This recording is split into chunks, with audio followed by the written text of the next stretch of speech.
আমরা অনেক হামলা মামলা প্রতিকূল পরিস্থিতি মোকাবেলা করে আজকের এই জায়গায় এসেছি। তো বর্তমান পরিস্থিতি তো স্বাভাবিকভাবেই সেই সমস্ত অপশক্তিগুলো টার্গেটে তো আমরা আছি, বরাবরই আমরা থেকেছি।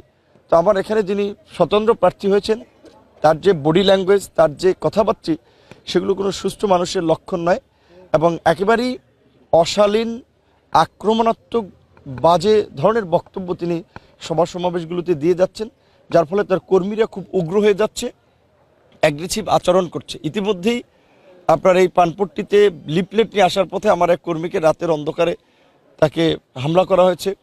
আজকে 10 মিনিটেও আমাদের একজন কর্মীকে আহত করা হয়েছে। এর আগে আমাদের নেতাকর্মীরা প্রচারণা যেখানে চালিয়েছে, চরবরান সহ বিভিন্ন জায়গায়, সেই সমস্ত বাড়িতে গিয়ে, বাসা বাড়িতে গিয়ে হুমকি দিয়েছে যে 12 তারিখের পর কিন্তু তাদের দেখে নেবে। যারা এইভাবে প্রকাশ্য হুমকি দিতে পারে, তারা নির্বাচন বানচাল করার জন্য এই অপশক্তির সাথে হাত মিলিয়ে আমাদেরও একটা বড় ধরনের ক্ষতি করতে পারে। গতকালকে আমি চিকনিকান্দি থেকে আসার পথে রাতের অন্ধকারে, আমরা চিকনিকান্দি থেকে আসার পথে ডাকুয়া সুলিশ বাজারের পূর্বে রাস্তার পাশে জঙ্গল, কলা গাছ, সেখান থেকে ঘোড়া মার্কার স্লোগান দিয়ে আমাদের পথরোধ করেছিল। তো এগুলো তো লক্ষণ খারাপ। এই যে যারা পথরোধ করছে, এর মধ্যে আপনার থাকা কোনো একটা লোক যদি কোনো একটা দুর্ঘটনা ঘটায়, এটাকে চিহ্নিত করা যাবে।